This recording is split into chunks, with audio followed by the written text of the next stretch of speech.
어린이 복통에 대한 강의까지 듣고 오셨습니다. 이 성인의 복통과 구별할 점이 있는지 또 구체적인 치료 사례도 함께 여쭤보도록 하겠습니다. 박사님. 네, 어린이 복통하고 어른 복통이 차이점이 분명히 있습니다. 같은 것도 있고요. 어르신들의 경우에는 아이들보다 스트레스에 의한 것이 더 많습니다. 그 다음에 이제 술에 의한 게 있을 수 있고요.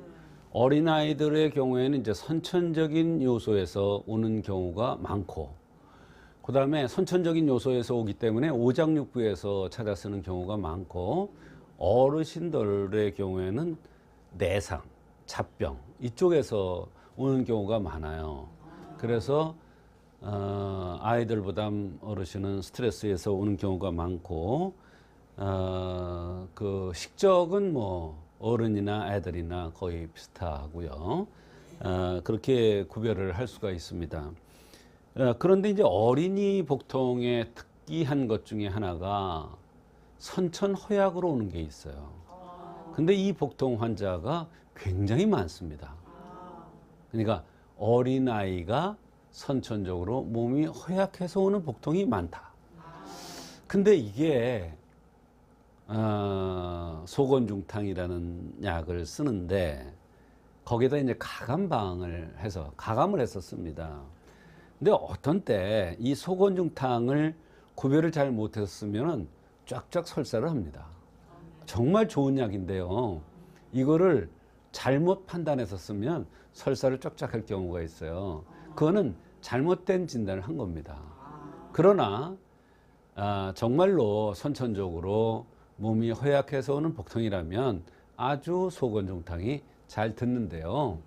그럴 때는 그 아이가 특징적으로 단 것을 좋아합니다. 엿 같은 거, 사탕 같은 거를 좋아하는데 그런 걸 좋아하는 아이들 보면 대개 허약해서 오는 경우가 많습니다. 자, 직접 치료한 사례를 말씀을 드리겠는데요. 12살짜리 어린 여자아이가 왔는데 배가 자꾸 아프다고 그런답니다. 근데 12살이면 한참 얼굴에 대해서, 미에 대해서 관심이 있을 나이인데 탁 들어왔는데 보니까 입술이 두툼하면서 입을 벌리고 있더라고요.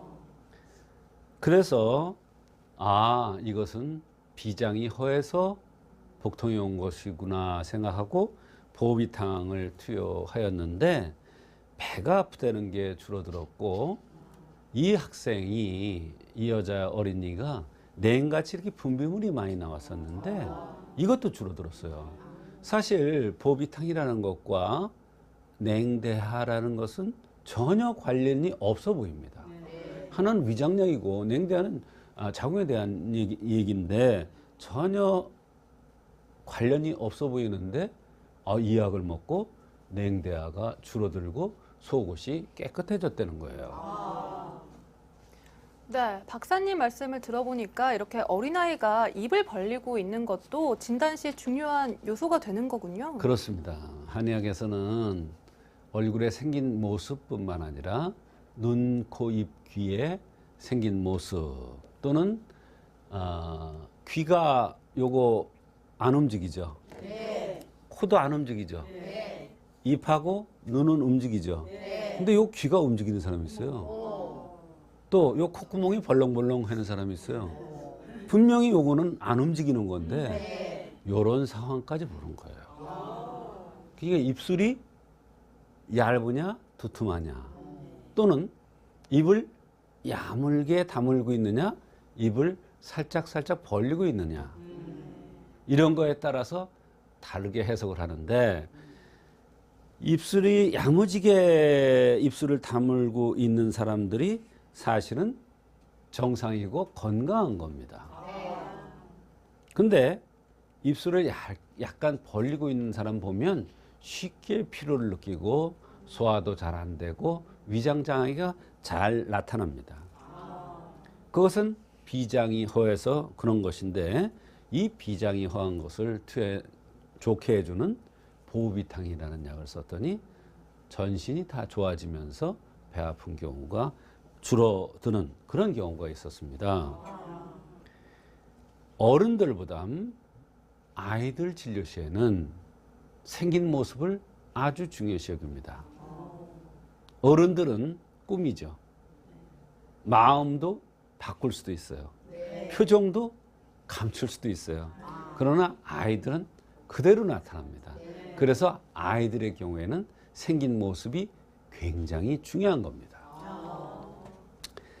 더군다나 이 어린아이의 경우에는 82, 84로 담이라는 곳에 맥이 떨어졌는데 이것은 오장육부에 즉 선천적인 곳에 병이 왔다는 것을 암시해 주는 겁니다. 그러니까 맥이 굉장히 중요하죠. 맥을 보고 담에 떨어졌어. 이것은 선천적으로 문제가 있어서 배가 아프다는 것이야. 이렇게 판단하는 것이 한의사의 맥입니다. 그러니까 맥이 굉장히 또 중요해요. 여자들의 경우에는 맥이 또 중요합니다. 아이들의 경우도 맥이 굉장히 중요합니다. 어른의 경우에도 맥이 중요합니다. 그러나 이 경우에도 바로 맥이 담에 떨어졌다는 것은 오장육부에 문제가 있는 것이고 오장육부 중에서 비장이 허한 것으로 판단돼서 보비탕이라는 것을 투여했던 것입니다. 네. 평소 입을 잘 벌리고 있고 또 비장이 약한 아이의 치료 사례 만나보고 계신데요. 그 밖에 또 생활 속 불편함들 어떤 것들이 있었나요, 박사님? 네. 불편하다고 호소하는 것이 참으로 많았어요. 배가 아프다는 거 이외에 어지럽다고 그러면서 자꾸 들어놓습니다. 또 다리가 아프다는 얘기를 자주 합니다. 또 접질리는, 관절을 접질리는 이런 현상도 있고 관절 부위에 아토피 같이 피부가 좋지 않고 거칠거칠했습니다. 잠잘 때 침을 흘리고 입안이 잘 흘리고 속옷이 지저분해서 어린아이인데 자꾸 속옷을 갈아입으려고 했다고 했습니다. 코가 항상 막혀 있고 등등 참으로 다양한 불편함을 호소했습니다. 특히 비가 허했는데 비장이 허한데 코가 막힌다. 이 산근은 위장에 속하고 코끝 요 요 코끝은 비위에 속합니다. 그래서 코를 비위로 보기도 해요. 그러니까 비장을 좋게 해주니까 코 막히는 게 좋아질 수밖에 없죠. 그런 이와 같이 같은 알레르기 비염이라도 생긴 모습에 따라서 다르게 치료합니다. 이 어린이가 코가 항상 막혀 있다는 것은 비장이 허해서 나타났던 현상이라는 것을 알 수가 있는 것이죠. 네. 12살밖에 되지 않았는데 이렇게 질염 같은 생식기 질환이 있을 것 같지는 않고 그렇다면 몸이 허해서 이런 분비물이 나올 수가 있나요? 말씀하신 대로 어린아이들이 무슨 균이 생식기에 있을 리가 없죠. 그러니까 이것은 다른 원인인데 이 한의학에는 이런 이론이 있습니다. 음식을 먹은 것이 사지팔달이나 기욱이나 오장육부에 제대로 가지 못하고 거꾸로 흘러내리는 것이 냉대야처럼 나올 수 있다. 이런 이론이 있습니다.